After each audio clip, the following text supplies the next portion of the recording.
रोहित पवार आपल्यासोबत आहेत. खरं तर दिल्लीमध्ये एक महत्त्वाची माहिती समोर आलेली आहे. तुम्ही ज्या पद्धतीनं शंका उपस्थित करताय त्याच्यामधली ही माहिती आहे. त्यांचं असं म्हणणं आहे एअर ॲक्सिडेंट इन्व्हेस्टिगेशन ब्युरोचं की डेटा रिकवर करायला आम्ही काम सुरू केलं आहे. किंबहुना ज्या विमान कंपनीनं हे विमान बांधलेलं आहे त्यांच्याकडून देखील अधिकृत प्रतिनिधी बोलवतोय आम्ही आणि सगळी माहिती पुढे घेतो. नाही, पण तसं काय होत असेल तर चांगली गोष्ट आहे, पण त्याच्यामध्ये काय गोष्टी घडल्यात, कशा घडल्यात, का डिले केला जातो याच्याबद्दल काही आमच्याकडे जी माहिती आलेली आहे ती माहिती मी उद्या सकाळी 10:30 वाजता मुंबईमध्ये जेव्हा प्रेस घेणार आहे. खरं तर आज घ्यायची होती. आज पंतप्रधान साहेब आणि फ्रान्सचे जे प्राईम मिनिस्टर आहेत ते इथं आलेत आणि महाराष्ट्रासाठी काहीतरी ते चांगले देतील, त्यामुळे तिथला फोकस कुठं डायव्हर्ट होऊ नये यासाठी उद्या घेतले. तर उद्या 10:30 वाजता या बाबतीत तुम्ही जे बोलताय त्याच्या बाबतीत आणि अनेक काही इतर गोष्टींबद्दल मी नक्कीच बोलेल. तुम्ही तर खरं कुटुंबातले सदस्य आहात, तुम्हाला अधिकृत माहिती देणं गरजेचं होतं. आत्तापर्यंत प्रशासनाकडून किंवा हवाई उड्डाण खात्याकडून तुमच्याशी संपर्क साधलाय का? कारण डेटा खूप जास्त तुम्ही मांडला या प्रकरणात. नाही, त्यांना ईमेलच्या माध्यमातून म्हणजे होम मिनिस्टर साहेब अमित शाह साहेबांना पण आम्ही पाठवलेलं आहे.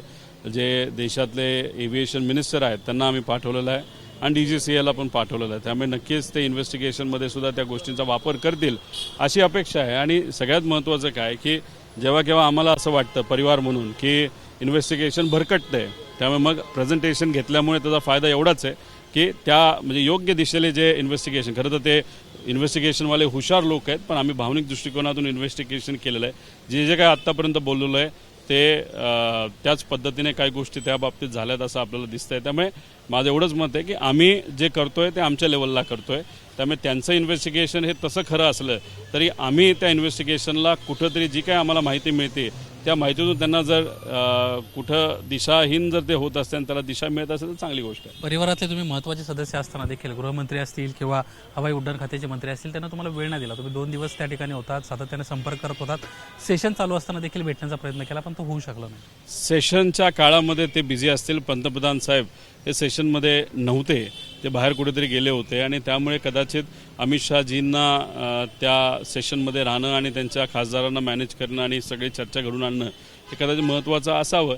पण शेवटी खरं काय तर आम्ही विरोधात आहोत. विरोधात असल्यामुळे आम्हाला वेळ मिळत नाही. त्यामुळे आमची अपेक्षा एवढीच आहे जे सत्तेत आहेत त्यांनी तरी बाकीचे विषय साईडला ठेवून या विषयाकडे लक्ष देऊन दादांचा ॲक्सिडेंट झाला कसा, त्याच्या मागे काय खऱ्या गोष्टी त्या कुठेतरी लोकांपर्यंत आल्या पाहिजे. यासाठी जर पुढचे काही दिवस आणि महिने दिले तर मला असं वाटतं की दादांचे 40 वर्षाची राजकीय जी काही पार्श्वभूमी आहे, त्यांनी जे लोकांच्या हितासाठी काम केलं, ज्या ज्या लोकांना त्यांनी मदत केली आणि जे जे लोक त्यांना मनापासून फॉलो करायचे त्या लोकांचीच इच्छा आहे. त्यामुळे तुम्ही सत्तेत आहात, आम्ही विरोधात, आम्हाला जेवढं जमतंय तेवढं आम्ही करतो. तुम्ही सत्तेत असल्यामुळे तुम्हाला जेवढं जमतंय तेवढं तरी त्या ठिकाणी करावं एवढीच विनंती आम्ही करू शकतो. प्रशासनावर विश्वास नाही कारण तुम्ही बाह्य यंत्रणेची मदत घेताय. गुप्तहेर संघटनांची काही चर्चा सुरू आहे असं देखील माहिती मिळते. काही अधिकारी महत्त्वाचे तुम्हाला भेटले, अहवाल लवकर येणार नाही असं देखील त्यांचं मत होतं असं कळलं. जवळचा व्यक्ती गेल्यानंतर जे काय आपल्याला जमतं ते आपण केलं पाहिजे. ते जे इन्व्हेस्टिगेशन एजन्सीज गव्हर्नमेंटच्या ते काम करतायत, मग ते करतात म्हणून आपण निवांत पायाची घडी घालून घरी बसणं हे आम्हाला तरी योग्य वाटत नाही. आम्ही आमच्या लेवलला जे करतोय. आता ते करत असताना कोणाला जर वाईट वाटत असेल तर त्यांना वाईट वाटू द्या, पण आम्ही करत राहणार आणि काय खरं घडलं हे लोकांसमोर आणत राहणार. शेवटचा प्रश्न, सुनेत्रा पवार असतील, पार्थ पवार असतील, तुमचे बंधू आहेत, त्यांच्याशी तुमचं बोलणं झालं का? ते शंका उपस्थित करताना आम्हाला कुठं दिसत नाहीत किंवा काही ते भूमिका देखील मांडत नाहीत किंवा काही पक्षाकडून देखील अधिकृत कुठं काही चर्चा नाही आहे. तो त्या पक्षाचा विषय, त्यांचा पक्ष आहे. 13 दिवस दुःखात असताना जेव्हा केव्हा वेळ मिळाला तेव्हा काकींशी चर्चा झाली आणि पारशी चर्चा झाली. आता 13 दिवस झाल्यानंतर दुखवटा झाल्यानंतर आता ते त्यांचं राजकारण करतात, आम्ही आमचं समाजकारण करतोय आणि आम्ही आमच्या पद्धतीने करतोय, ते त्यांच्या पद्धतीने करतोय. त्यामुळे कुठेही या बाबतीत 13 दिवस झाल्यानंतर चर्चा आमची कुठली झाली असं नाही.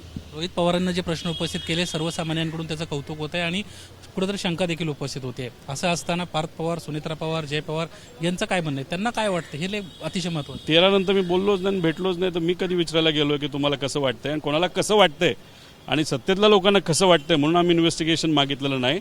आम्हाला वाईट वाटतंय त्यासाठी आम्ही इन्व्हेस्टिगेशन. शरद पवार साहेब असतील किंवा घरातले सर्वच महत्त्वाचे लोक असतील, काहीतरी बोलणं झालं असेल. उद्या 10:30 वाजता आपल्याला सांगतो. आपण पाहतोय रोहित पवार आपल्याशी बोलत होते आणि या संपूर्ण प्रकरणी 13 दिवस आता उलटून गेलेले आहेत. मला ज्या ज्या गोष्टी पटत नाहीत किंवा वाटत आहेत त्या सर्व गोष्टी मी या ठिकाणी मांडायचा प्रयत्न करतोय. माझ्या पद्धतीने मी तपास करतोय, अशा पद्धतीची भूमिका रोहित पवारांना एबीपी माझाशी बोलताना व्यक्त केली आहे. कॅमेरामन अनिल सनगरेसह निलेश बुदावले, एबीपी माझा, मुंबई. एबीपी माझा, उघडा डोळे बघा नीट.